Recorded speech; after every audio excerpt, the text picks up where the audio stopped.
mga kamamakuking. Ito nga pala ang nilutuin ko for today. Pininyahang manok. Ayan ang mga rekado ko.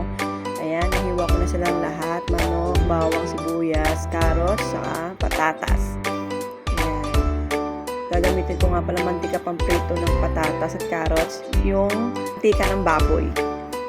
So, yung isang araw, nagbago ang alam mga kon. Ang dami ko nabiling taba ng baboy. Ayan. Ayan nga kamamakuking. Natunaw ko na siya. Ayan, unahin ko nga pala ipiprito dyan ay yung patatas. Ayan. Kung makikita nyo mga kamamakuking, mas marami ang gulay ha. Patatas, saka carrots. Kasi mas gusto ng mga bata kainin ang carrots saka patatas. Lalong-lalo na yung patatas. Ayan, prituhin natin siya.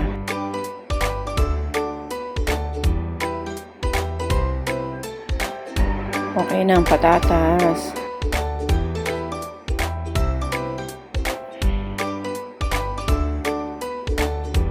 And then, next natin dyan yung carrots.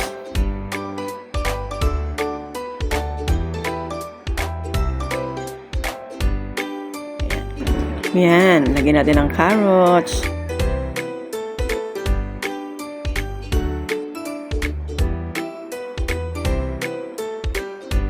Hanguin na rin natin siya.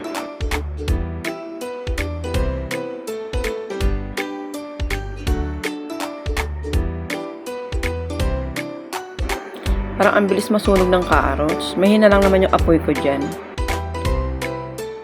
Ayan. Magbabawas tayo ng mantika. Mga kamamakuking, masyado maraming nailagay. Magtitira lang tayo panggisa sa bawang at sibuyas. Unahin natin ang bawang. Palalabasin lang natin ang kanyang rayuma, mga kamamakuking. Ayan. And then, ayan, sibuyas. Palalabasin natin ang kanilang mga rayuma, mga kamamakuking.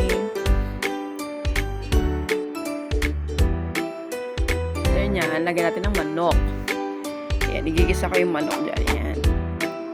Next, ang ating manok, mga kamamakuking. And then, lalagyan natin siya ng pampalasa. Ayan, patis at paminta na hindi nawawala sa aking unang gisa. Kasi para kumapit yung lasa. Gusto ko kasi pagka nasa lasa na ng manok yung at least yung alat-alat niya ng konti. At least malasa na yung manok.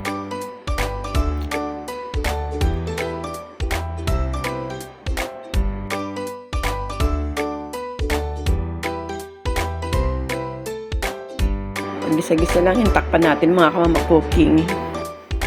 Yeah, check natin. Okay na. Nagtubig siya. And then, patuyo na rin siya.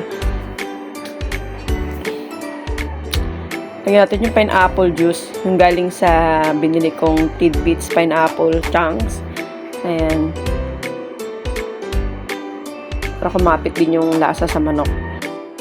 Hindi maglalagay tayo dyan ng half cup of water. Wow, English. Diba mga cooking yan?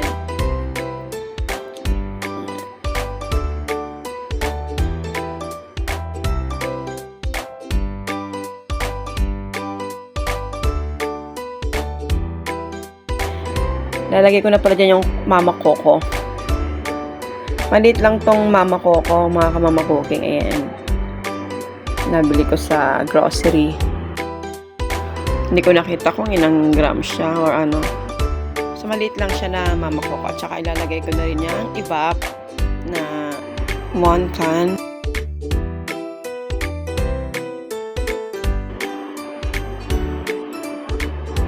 Tinaktak ko pa ng tinaktak mga kamamakuking kasi sayang.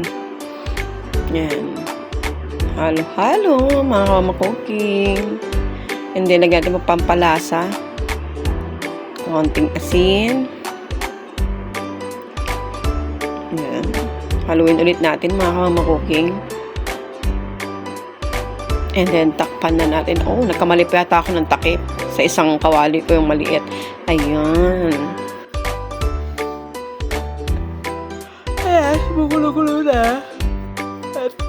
Nanood na ang konting ano niya, maggata-gata sa manok.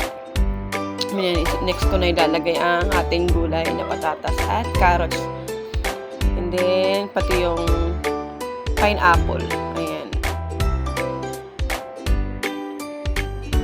Pineapple, mga kamama cooking. Lagay tayo ng isang kutsarang asukal.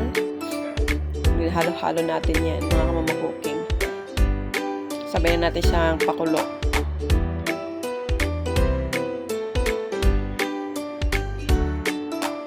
Simpleng ulam, mga kamama cooking.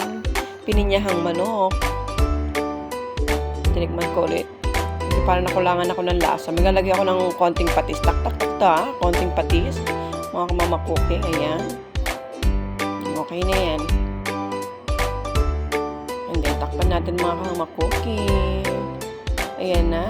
After 488 days. Ayan na. Okay na ang ating pininyahang manok ni Mama Cooking. Simpleng ulam sa aming family. Yan, goods na.